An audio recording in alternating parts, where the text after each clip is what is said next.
Sveiki, 2000 gadi Lietuvos televizija sākas ar reality šovom.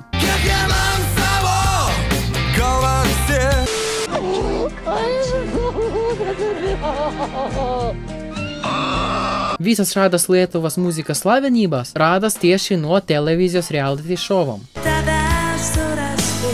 Vivo per lei perché mi fa. Arī bija ļoti populārs konkurss ar nosaukumu Nacionālā mūzikas līga.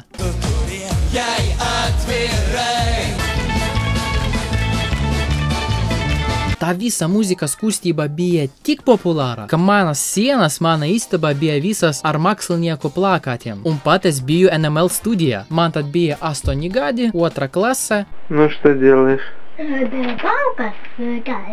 Un tajos laikos pēc skolas bērni skatījās Dragon Ball Z, Simpsonus un SpongeBob SquarePants.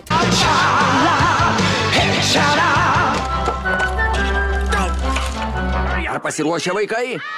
Taip, kapitone. Bišķiņ vēlāk es saku skatīties humoru raidījumus. Un humors Lietuva bija dzīvojis vienmēr. Audinė, keturi žiedai, nesensanti mašina, prie stiliaus amžinai. Un vairumā gadījumos tāds humors nebija pilnīga muļķība. Ja paskatīsimies nedaudz rūpīgāk, humors ir sabiedrības problēmu un netikumu izsaukšana. Vai vienkārši iespēja uzsverot konkrētās kopienas īpatnības. Vilno naše, Vilno naše. Vilno naše Vilno. Un ja paskatīsimies vēl rūpīgāk, redzēsim, ka gandrīz visu lietuvišu humoru izveidoja šitie cilvēki. Viens cilvēks vēd raidījumus tikai LNK kanālā, un otrs cilvēks tikai TV3 kanālā. Tāpēc, ka LNK un TV3 bija paši populāri kanāli Lietuvā. Un pat mēs bērni strīdējāmies, kurš kanāls ir labāks.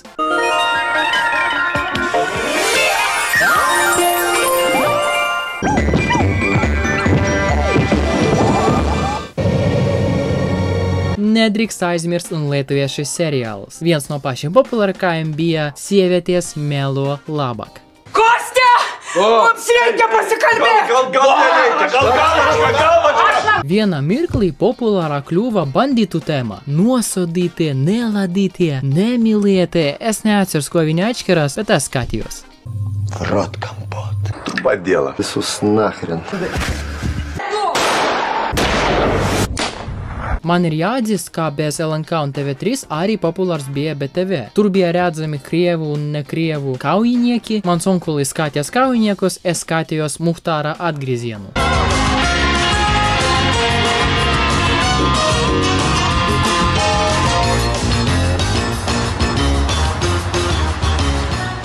Tāpēc man vienmēr patika suņi un es gribu tapt policistu. Taču manu skaistu sapni sabojāja farai. Klaipėda. Nieko sau. A čia tau patogu?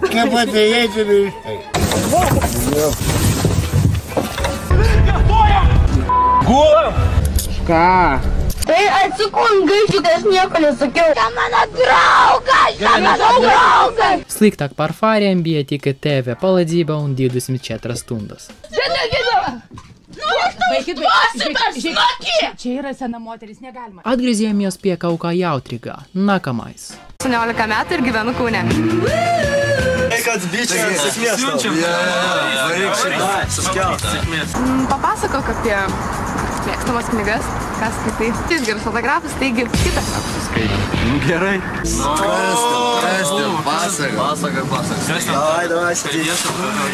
Un, protams, bija bezgalīgi izklaidies šovi.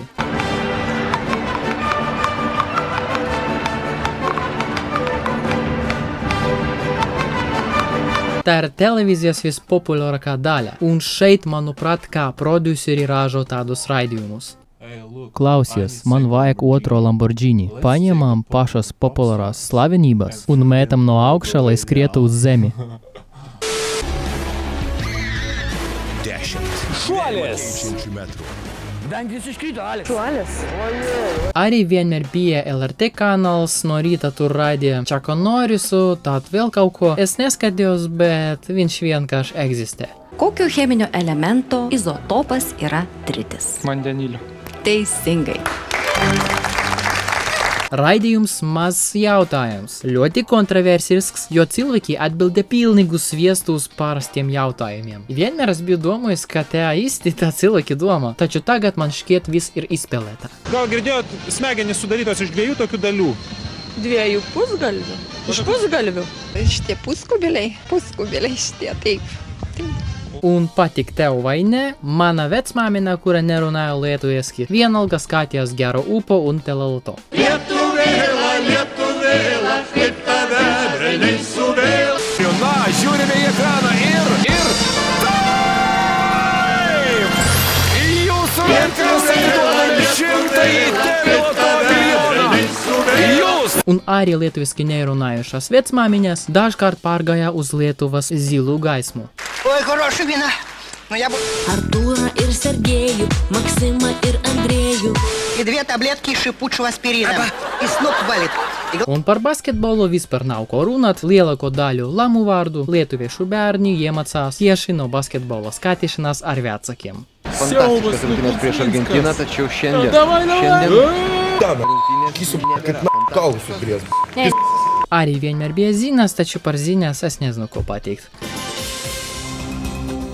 Sveiki, vakaro žiniuose matysite. Apmēram pēc 2015. gada internets sāka grūst televīziju nost, un es īsti nezinu, kas tur notiek tagad. Es redzu, ka televīzija ir bijusi spiesta veidot platformas internetā. Tad laiki ir mainījušies, taču man personīgi televīzija ir tāda formatā, kā bija kopš 2000 gadu līdz 2015. gadu. Un latviši, kā izskaties jūsu televīzija? Man nekad nesanāca paskatīt. Caur interneta nestrādā, un pēc cilvēkiem mājās vairs nav televīzijas. Tāpēc lūdzu ierakstiet komentāros, kādi bija populāri raidījumi Latvijas televīzijā, vai bija pamatīgi atšķirīgi no Lietuvas televīzijas. Man ir ļoti interesanti uzzināt, tāpēc like, subscribe, komentārs un līdz nākamajam video.